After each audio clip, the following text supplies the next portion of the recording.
Olá, boa noite. Sejam todos muito bem-vindos ao canal Embarque Imediato, trazendo as últimas notícias do mundo rodoviário. Entre o dia 17 de janeiro de 2023, quando passou a vigorar um decreto do prefeito do Rio de Janeiro, Eduardo Paes, que reduz o subsídio das viações por falta de ar-condicionado em operação nos ônibus, e o final de abril, as empresas que operam os transportes municipais na capital fluminense deixaram de receber em torno de 12 milhões de reais em complementação tarifária. O dado faz parte de um balanço da Secretaria Municipal de Transportes. No período, as fiscalizações sobre a ausência de climatização na frota geraram quase 5,5 mil autuações, em alguns casos por reincidência. A ausência de ar-condicionado nos ônibus também lidera o total de reclamações na Central, 1.746, da Prefeitura do Rio de Janeiro, com 44,4 mil queixas entre janeiro e abril, superando problemas como estacionamento irregular, entulho, buraco de rua e lâmpadas apagadas. Ao ser detectado equipamento desligado ou ausência da refrigeração, é gerada uma autuação e o subsídio que deveria ser pago pelo poder público referente ao dia da fiscalização é cancelado. A Prefeitura de Diadema, na Grande São Paulo, anunciou nesta segunda-feira, dia 15 de maio, que até julho mais 2 ônibus elétricos serão incorporados pela empresa Suzantur, que opera as linhas municipais. Com isso, segundo a administração municipal, serão 6 unidades movidas a eletricidade. Em nota, a Prefeitura diz que 4 ônibus estão operando na linha 24, que faz o itinerário entre os terminais Diadema e Piraporinha. Os veículos seminovos e que operavam antes em Campinas, no interior paulista, não emitem poluentes atmosféricos na operação e têm baixo nível de ruído. Cada ônibus tem 12 metros de comprimento, transporta 80 passageiros entre sentados e em pé e a autonomia das baterias é de 250 km. Na mesma nota, o secretário de Mobilidade e Transportes, Vanderly Lima, diz que o processo de renovação será feito por etapas. Os ônibus elétricos são mais caros que os veículos movidos a diesel, mas em contrapartida eles têm maior vida útil e menor despesa com manutenção. O secretário ainda afirmou que a proposta de humanização do transporte coletivo prevê a melhoria da acessibilidade nas paradas de ônibus com a elevação do piso na calçada para facilitar o embarque, mas a compra de 100 novos abrigos e a reforma e modernização de outros 140. Ele ainda concluiu dizendo: ainda temos muito a percorrer, mas aos poucos estamos melhorando as condições do transporte municipal. Os ônibus têm chassi e tecnologia BID e carrocerias Caio Millennium geração 4. Agora, saindo um pouquinho dos ônibus, vamos falar sobre carros. Uma linha de crédito especial e específica para renovação e modernização da frota de táxis utilizados no estado municípios no estado de São Paulo. Esta é a proposta de um projeto de lei apresentado pela ALESP, a Assembleia Legislativa do Estado de São Paulo, nesta semana pelo deputado estadual Felipe Franco. Pela proposta, os créditos serão destinados à compra de veículos novos, preferencialmente com matriz energética elétrica, facultado a aquisição inicialmente na forma híbrida e convencional. A linha de crédito obedecerá ao limite máximo por veículo, sendo R$ 150 mil quando totalmente elétrico e R$ 120 mil quando por propulsão por energia híbrida. No caso de veículos convencionais a combustão, o limite será de R$ 100 mil. No caso de o táxi necessitar de adaptações para o transporte adequado de pessoa com necessidades especiais, o PL admite acréscimo de crédito de forma suplementar no limite de 10%. Na justificativa do PL, o autor da proposta ressalta a extensão do benefício ao se criar um programa que atenderá um grupo composto por mais de 150 mil taxistas em todo o estado de São Paulo. O foco nos veículos elétricos é justificado pelo deputado Felipe Franco pela inevitável eletrificação dos automóveis e, sem assim, contribuir com a pauta ambiental. Apesar de a Associação de Motoristas de Aplicativo de São Paulo ter anunciado uma greve de motoristas deste tipo de serviço para esta segunda-feira, dia 15 de maio, tem sido possível encontrar carros disponíveis, sem impactos no valor das corridas e tempo de espera. O site Diário do Transporte fez simulações de rotas em regiões diferentes e não teve nenhum problema para que os serviços fossem oferecidos. Uma rota foi dentro da cidade de São Paulo, chamado às 7 e 8 da manhã. O tempo de espera pelo carro era 3 minutos. O Diário do Transporte também testou 2 chamadas em horários diferentes entre a cidade de Santo André e São Bernardo do Campo, na região metropolitana de São Paulo. Uma solicitação foi às 6h40 da manhã e outra às 8h50 da manhã. Todas também sem problemas, com 3 minutos de espera, o valor maior para a chamada de mais cedo por causa da tarifa dinâmica. Por fim, a reportagem fez uma chamada interna para a cidade de Rio Claro, no interior paulista. A solicitação foi às 9 horas da manhã, com 6 minutos de espera previstos, ou seja, tudo normal para o horário e município.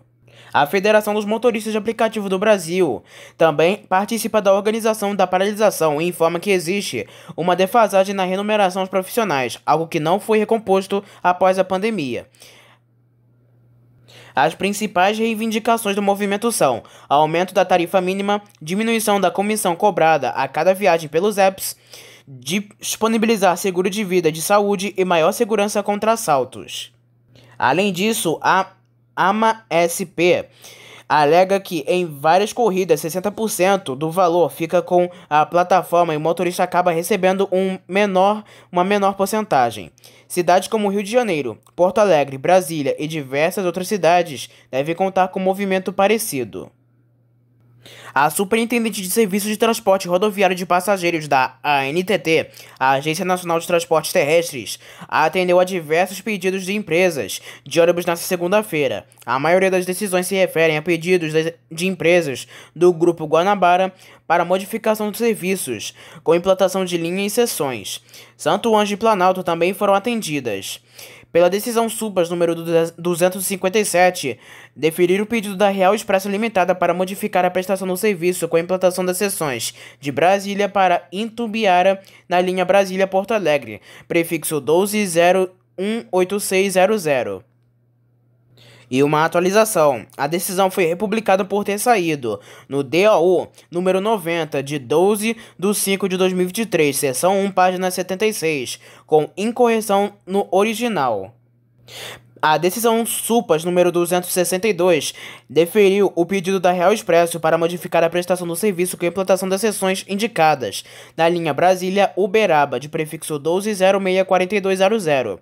A primeira seção é de Pires do Rio e Valparaíso, em Goiás, para Araguari, Uberaba e Uberlândia, em Minas Gerais. E a segunda de Lusiana, em Goiás, para Uberlândia e Uberaba. A decisão SUPAS número 278 atendeu o pedido da Real Expresso para modificar a prestação do serviço com a implantação das seções indicadas na linha Unaí, Minas Gerais a São Paulo, de prefixo 06034500. A primeira seção é de Catalão, em Goiás, para Araguari, Uberaba e Uberlândia, Minas Gerais. A segunda de Cristalina, em Goiás, para Araguari, São Paulo, Uberaba e Uberlândia. A terceira de Uberlândia para Campinas e São Paulo e a quarta e última de Uberaba para Campinas. A decisão SUPAS número 281 atendeu o pedido da Real Expresso para modificar a prestação do serviço com a implantação da linha Brasília-São Paulo, de prefixo 12072300, com as seguintes seções. A primeira, de Anápolis e Itumbiara, em Goiás, para Campinas, São Paulo, Uberaba e Uberlândia. A segunda de Brasília para Anápolis, Campinas, Itumbiara, Uberaba e Uberlândia. A terceira de Goiânia para Brasília, Campinas, São Paulo e Uberaba. A quarta de Uberaba para Campinas e São Paulo. E a quinta e última de Uberlândia para Campinas, Goiânia e São Paulo.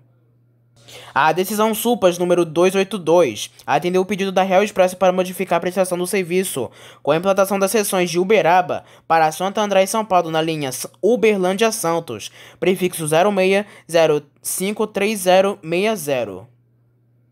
A decisão SUPAS número 279 atendeu o pedido do consórcio Guanabara de Transportes para modificar a prestação do serviço com a implantação das seções de Cruzeiro em São Paulo para Três Corações e Cambuquira, em Minas Gerais, na linha Belo Horizonte e São Sebastião, prefixo 06044400.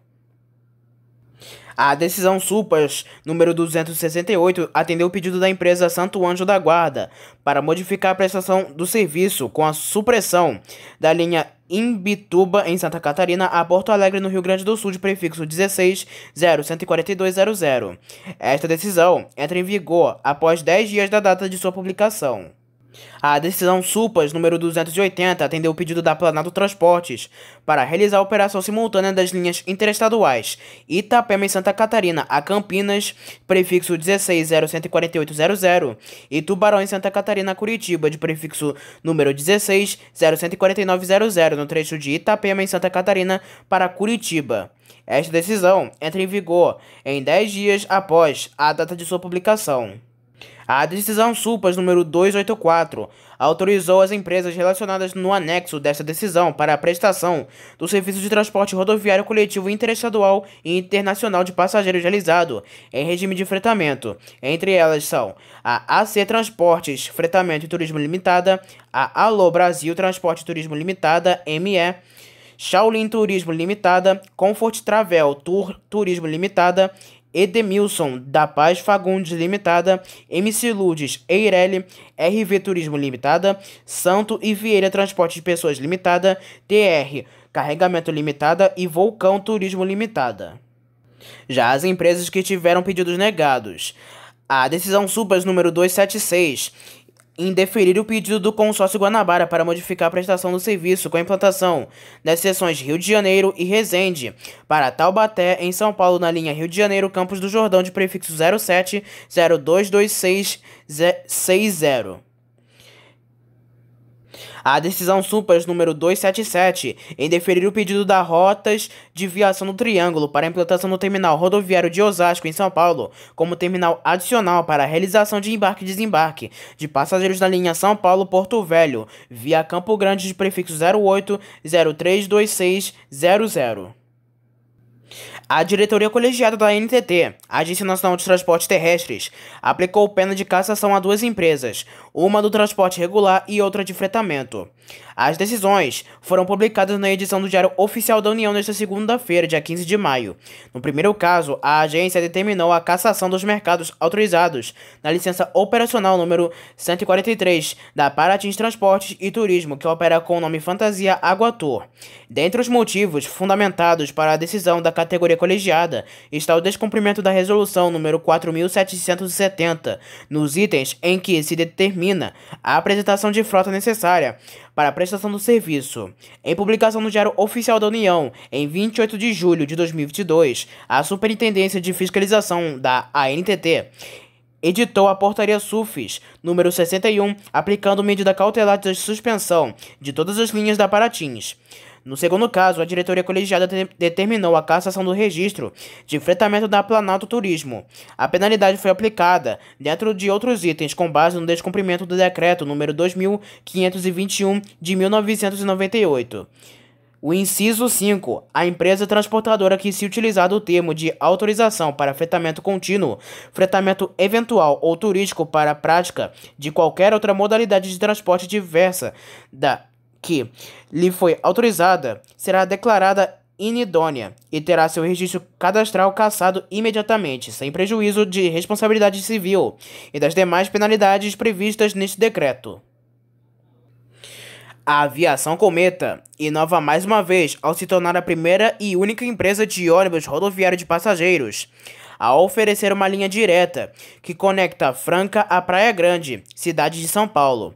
Até então, os clientes tinham que se deslocar até a rodoviária de Ribeirão Preto para conseguir realizar as viagens entre os locais. A novidade chega para oferecer mais praticidade e comodidade nesses transportes, que serão realizados por ônibus confortáveis, seguros e equipados com tecnologias como Wi-Fi e entradas USB em todos os assentos para carregar dispositivos móveis e também freezer com garrafinhas de água gratuitas.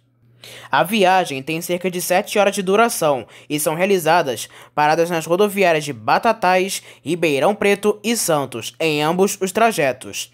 As saídas são diárias e realizadas às 6h30 da tarde às 10 da noite, na rodoviária de Franca, e às 2h30 da tarde e 9h40 da noite na rodoviária Tudibatos, em Praia Grande. A linha já está em operação e é possível adquirir as passagens nos guichês nas rodoviárias e no site da Aviação Cometa por preços a partir de R$ 175,99. As compras podem ser parceladas em até 6 vezes sem juros no cartão de crédito. Os embarques são imediatos e podem ser realizados por meio de bilhete de passagem eletrônico, sem a necessidade de imprimir a passagem. Os clientes da Aviação Vaz, que utilizam a linha I-06, Jardim Bom Pastor e Estação Utinga, reclamam que muitos motoristas não estão usando a porta do meio do ônibus. A porta do meio está localizada, o elevador para o embarque e desembarque dos passageiros com mobilidade reduzida.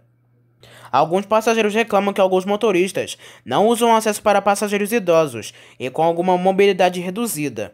Esses passageiros precisam trafegar dentro dos ônibus cheios em horários de pico, quando poderiam desembarcar pela porta do meio. A Prefeitura de Santo André informa que o embarque nos ônibus deverá ser pela porta dianteira. Uma portaria municipal publicada em 6 de junho de 2018 definiu o embarque pela porta dianteira. No caso de passageiros com deficiência motora, a orientação dada aos motoristas é que eles sejam embarcados e desembarcados pelo elevador. A SA Trans afirma também que irá apurar o ocorrido junto à empresa. Agora falamos sobre as últimas ocorrências do mundo rodoviário. Uma pessoa que estava em um cavalo morreu por volta das 5h30 da manhã deste domingo, dia 14 de maio, quando um ônibus atingiu o animal no quilômetro 239 da BR-101, sudeste, na cidade de Boqueirão, no Rio de Janeiro, a 87 quilômetros da capital. O motorista do veículo da empresa Nova Itapemirim foi surpreendido com um animal montado e tentou frear, mas não conseguiu. Com o impacto, o condutor perdeu o controle da direção e tombou. O ônibus de 2 andares, prefixo 50176, teria saído às 7h30 da noite de São Paulo e seguia para Vitória, no Espírito Santo. No ônibus havia um motorista e uma passageira. Toda a viagem contabilizou 9 passageiros. De acordo com informações, um motorista ficou preso às ferragens e foi resgatado. Uma passageira também se feriu nas pernas. O socorro foi no hospital Darcy Vargas. A mulher estava na poltrona 15 e foi atendida com fratura exposta na perna direita, dor na região torácica e coluna. Passou por atendimento com ortopedista e avaliação de cirurgião. Os demais ocupantes do ônibus receberam atendimento no local e não precisaram ser hospitalizados. De acordo com as primeiras informações da PRF, Polícia Rodoviária Federal, ambos não correm risco de perder a vida. Havia ocorrido a troca de motoristas pouco tempo antes. A empresa diz que prestará apoio à família do cavaleiro e colabora com as autoridades para os esclarecimentos. A Nova Itapemirim ressaltou ainda que o motorista estava descansando, com um intervalo de 22 horas na última viagem. Testemunhas disseram que suspeitam de embriaguez do cavaleiro, o que será também apurado. A via chegou a ser interditada parcialmente no trecho do acidente. Por volta do meio-dia, o ônibus foi destombado e a pista totalmente liberada para o tráfego. Bandidos incendiaram na noite desta última quinta-feira um micro-ônibus que opera o transporte alternativo conhecido como Amarelinho, em Manaus. O fato ocorreu na comunidade Manoarana, número 1, no bairro Santa Etelvina, na zona norte de Manaus, e chamou a atenção de moradores e das autoridades. O coletivo ficou destruído. Uma equipe do Corpo de Bombeiros foi ao local e debelou as chamas. A Polícia Militar do Amazonas informa que equipes da 2ª Companhia Interativa Comunitária realizaram buscas na região. Nenhum bandido foi preso até o momento. Um coletivo que faz o transporte escolar pegou fogo na noite desta última quinta-feira, no município de Bodocó, no sertão de Araripe, em Pernambuco. O ônibus fazia o transporte de alunos do Sítio Lopes 2, como informou a Prefeitura de Bodocó. A administração municipal afirma que o ônibus é fretado. Apesar do susto, não houve feridos. A prefeitura afirma que as causas do acidente estão sendo investigadas pela gestão. Um acidente envolvendo uma moto e um micro-ônibus deixou um homem de 50 anos morto na madrugada deste último sábado. A Polícia Civil do Paraná informa que o acidente ocorreu na Avenida das Américas, em Fazenda Rio Grande, na região metropolitana de Curitiba. A vítima, um motoboy de 50 anos, não teve a identidade revelada. A colisão entre os veículos ocorreu às margens da BR-116, na altura do bairro Gralha Azul. A dinâmica do acidente não é conhecida. Um ônibus rodoviário modelo Comil Capione pegou fogo na noite desta última sexta-feira, dia 12, na rua Irmão Camexi, no bairro São Carlos, em Três Lagoas do Mato Grosso do Sul. As chamas, segundo testemunhas, se iniciaram no motor do coletivo que transportava funcionários de uma empresa na região. Não houve feridos. De acordo com o Corpo de Bombeiros, foram utilizados cerca de 7.000 litros de água e 1 galão de líquido gerador de espuma. 8 militares e 3 viaturas estiveram no local. Apesar do susto, nenhuma pessoa ficou ferida. A causa do incêndio segue em investigação, mas a suspeita tenha ocorrido uma falha mecânica. Uma colisão envolvendo um ônibus da empresa RA Viagens e um caminhão deixou 2 feridos na madrugada deste domingo, dia 4, próximo ao Parque Ambiental Sucupira, na saída de Timon. De acordo com o Corpo de Bombeiros do Maranhão, o acidente ocorreu por volta de 3 horas da manhã.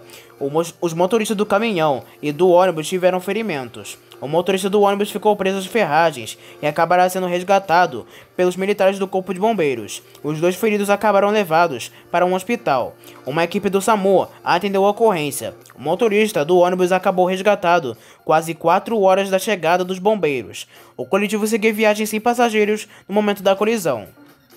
E a Polícia Rodoviária Federal também atenderam a ocorrência. As causas do acidente seguem em investigação pela Polícia Rodoviária Federal. Um grave acidente envolvendo um caminhão e um ônibus rodoviário deixou ao menos 3 mortos na noite deste último sábado, dia 13, na MG 122, em Janaúba, no norte de Minas. O Corpo de Bombeiros informa que ao chegar no local do acidente, 4 pessoas seguiam presas às ferragens dos veículos. Um homem de 24 anos que estava no coletivo não resistiu aos ferimentos e morreu no local. A equipe do SAMU atendeu a ocorrência e informou que 2 homens de 38 e 41 anos morreram durante o atendimento. Uma outra vítima de 19 anos, que viajava no caminhão, foi levada para o Hospital Regional de Janaúba com suspeita de fratura na perna. A Polícia Civil de Minas não detalhou a dinâmica do acidente. A investigação segue sendo realizada. Uma colisão entre uma moto e um ônibus da empresa Horizonte deixou uma pessoa morta na manhã desta segunda-feira em Araguaína, no Tocantins. O acidente ocorreu na Avenida dos Administradores do Setor Jardim Paulista por volta de 8h30 da manhã. A vítima ficou identificada como Tercia Betânia Gomes Pacheco, de 44 anos. Com o impacto da batida, a mulher que estava na moto não resistiu aos ferimentos e morreu no local. Um ônibus urbano que realizava o transporte de funcionários de uma granja caiu em uma ribanceira na manhã desta segunda-feira, matando um motorista de 64 anos. De acordo com a Polícia Militar, o veículo seguira, conduzido por Donizete Aparecido Vigato, e desceu a rua, passou pelo barranco e caiu na pista. O coletivo ficou destruído com a queda na rodovia João Beira, ASP-095, na cidade de Pedreira, chamando a atenção de moradores. A Polícia Militar afirma que uma perícia irá determinar o motivo do acidente. Uma colisão envolvendo uma moto e um ônibus urbano da aviação Montes Brancos deixou um homem ferido na manhã desta segunda-feira no distrito de Bacaxá, em Saquarema, na região dos Lagos do Rio de Janeiro. O ônibus fazia a linha Saquarema-Cabo Frio e colidiu contra a moto na rua José de Souza. O motociclista pulou antes da moto parar debaixo do coletivo. Agentes do Corpo de Bombeiros atenderam a ocorrência. O motociclista acabou levado para o Hospital Municipal Porfírio Nunes de Azeredo. Um ônibus da empresa Sociedade de Ônibus Gaúcha Limitada, a Sogal, pegou fogo na manhã desta segunda-feira, no centro de Canoas. O coletivo trafegava pela Avenida Victor Barreto, quando apresentou um princípio de incêndio na parte traseira, onde está localizado o motor. Agentes do Corpo de Bombeiros do Rio Grande do Sul foram ao local. Apesar do susto, não houve feridos. Ao IMOB, do Grupo JCA, realizações de campanha do Maio Amarelo para a Segurança no Trânsito. Com o lema Compromissos para um Trânsito Mais Seguro, a plataforma de vendas digitais de passagens veicula nos canais de comunicação próprios mensagens para fomentar os cuidados que podem ser tomados para um trânsito mais seguro. Há ações para o público interno e externo. Para os funcionários e empresas de ônibus que atuam em perícia, são enfatizados temas como constantes checklists de manutenção na frota parceira, procedimentos de saúde e descanso para os motoristas parceiros, regulamentação de todos os veículos, trilha de treinamento que aborda os pilares de condução defensiva, limites de velocidade e a importância da pausa para descanso. Já para os passageiros, a empresa enfatização e importância da utilização do cinto de segurança durante toda a viagem, inclusive quando estiverem dormindo, evitar conversar com o motorista enquanto estiver dirigindo e evitar andar dentro do veículo em movimento. Essas mensagens são reforçadas antes de cada viagem aos motoristas e aos clientes. Segurança é nossa prioridade e não pode ser esquecida nunca. Por isso, precisamos chamar atenção para o movimento do Maio Amarelo. Afinal, nós simplificamos caminhos para conectar vidas. Trabalhando juntos, tornaremos as experiências de viagens de ônibus ainda mais seguras e positivas, disse em nota o diretor da Uimob, Rodrigo Trevisan. Passageiros do BRT de Sorocaba, no interior paulista, poderão avaliar os serviços por meio de um aplicativo de celular entre os dias 22 e 28 de maio de 2023. Vão ser considerados aspectos como conforto, segurança, rapidez, melhora nos deslocamentos e percepção da operação. As opiniões serão registradas pelo aplicativo Citamob, que traz informações em tempo real dos serviços de ônibus na cidade. A enquete eletrônica está em terceira edição e é encomendada pelo consórcio BRT Sorocaba e realizada pela Associação Nacional de Transportes Públicos, em parceria com a Citamob. Desde 2020, essa pesquisa é realizada com um grande sucesso e vemos que todos os tipos de passageiros têm procurado participar e fazer valer a sua opinião. Em breve, uma nova enquete com o aplicativo Citamob estará disponível nos celulares perguntando o que acham do BRT e, ao responder, ajudarão a melhorar o sistema utilizando um recurso moderno e rápido para isso, disse em nota o vice-presidente da ANTP, Cláudio de Sena Frederico. Segundo nota do BRT Sorocaba, para participar, o passageiro que já utiliza o aplicativo Citamob receberá uma notificação que o convida para responder às perguntas e pronto. Outra possibilidade de acesso é escanear o QR Code, que estará disponível em cartazes distribuídos nos terminais, estações, pontos de parada e ônibus do BRT. O QR Code levará o usuário diretamente para a avaliação. E antes de encerrar, uma última notícia. A tarifa de ônibus de Campina Grande, na Paraíba, sobe dos atuais R$ 3,75 para R$ 4,10 nesta quarta-feira, dia 17 de maio de 2023. O reajuste é de quase 10%, 9,33%. O valor foi definido nesta segunda-feira em reunião com o Conselho Municipal de Transporte Público. O site Diário do Transporte havia mostrado que as companhias de ônibus queriam uma tarifa de R$ 4,70, mas o valor de R$ 4,10 havia sido proposto pela Prefeitura na última sexta-feira, dia 12, e previamente aprovado pelo Conselho. Então essas foram as últimas notícias e informações do mundo rodoviário. Não se esqueça que em breve traremos mais notícias somente aqui para você. Espero que tenham gostado do vídeo, uma boa noite para todos e até a próxima.